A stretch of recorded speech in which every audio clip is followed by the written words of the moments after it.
warahmatullahi wabarakatuh. Apa kabar siswa kelas 8?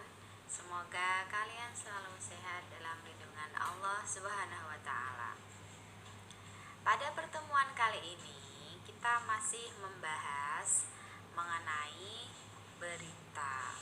Akan tetapi pembahasan lebih lanjut akan kita bahas berikut ini. Nah, jadi pada saat kalian menyaksikan sebuah berita, kalian kadang-kadang ditanya tentang apa kesimpulan dari berita yang kalian lihat tersebut. Jadi, jangan heran dengan kata kesimpulan. Apa ya kesimpulannya? Jadi yang namanya kesimpulan adalah kata-kata akhir dari suatu uraian. Di dalam kesimpulan itu harus memuat unsur-unsur berita dengan rumusan yang lebih ringkas. Kan kemarin sudah kita bahas unsur-unsur berita itu ada adiksi Mbak. Nah, ini lebih ringkasnya saja. Ada contoh kesimpulan dari sebuah berita. Berita tersebut menyampaikan informasi tentang banyaknya jumlah pasien COVID-19 di wilayah DKI Jakarta pada pertengahan bulan Juni 2020. Ini contoh kesimpulan. Jadi tidak terlalu panjang kayak paragraf. Yang namanya kesimpulan itu ya hasil dari menyaksikan. Kemudian contoh kesimpulan yang kedua.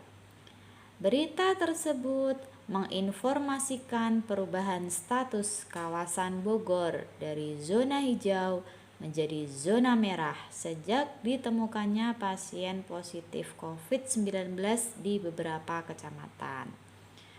Jadi setelah kamu nonton berita, paling kalau dibuat kesimpulan ya hanya seperti ini, bisa satu kalimat saja ya.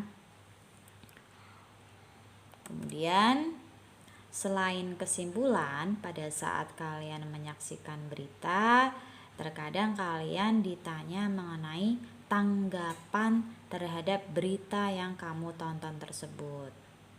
Apa sih tanggapan itu? Nah, tanggapan adalah sambutan terhadap suatu ucapan. Isinya bisa berupa kritik dan komentar terhadap suatu berita. Tentunya pada saat kalian menyaksikan berita, kalian kan tahu ini berita kekurangannya apa, kelebihannya apa. Nah, atau komentar terhadap berita itulah yang dinamakan dengan tanggapan. Nah, apa sih yang ditanggapi?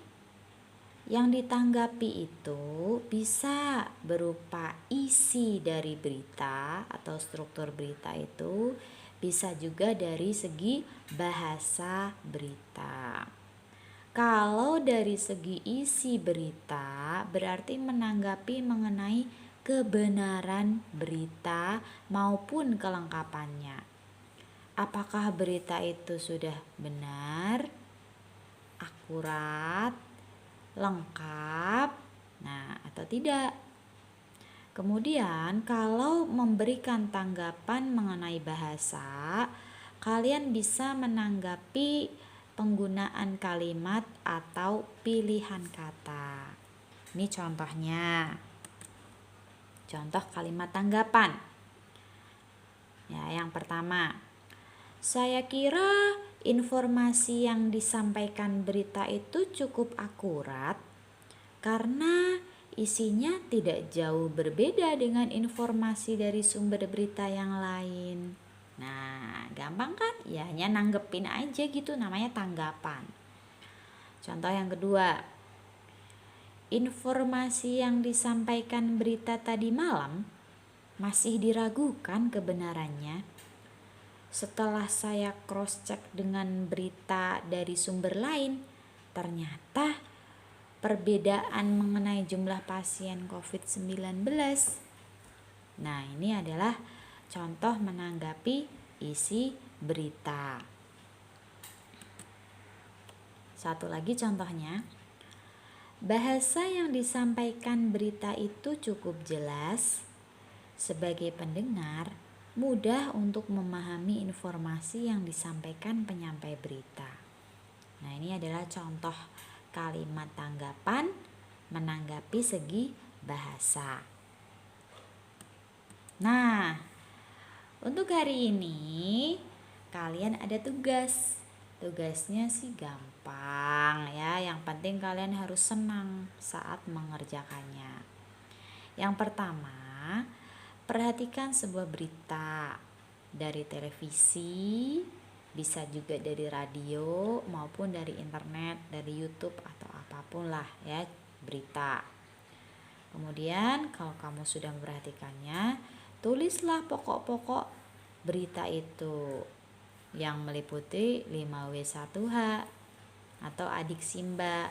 Apa, di mana, kapan, siapa, mengapa, dan bagaimana peristiwa dalam berita itu. Setelah itu, kalian coba membuat kesimpulan dari berita yang kamu saksikan tersebut. Tadi contohnya sudah ada, paling hanya satu kalimat aja, intinya apa sih gitu. Dan yang terakhir, coba kamu buat tanggapan mengenai berita yang kamu saksikan tersebut. Saya tunggu jawabannya melalui link yang sudah dikirim. Selamat mengerjakan. Semoga kalian senantiasa diberkahi, kalian sukses dalam hidup, menjadi anak yang soleh dan soleha. Assalamualaikum warahmatullahi wabarakatuh.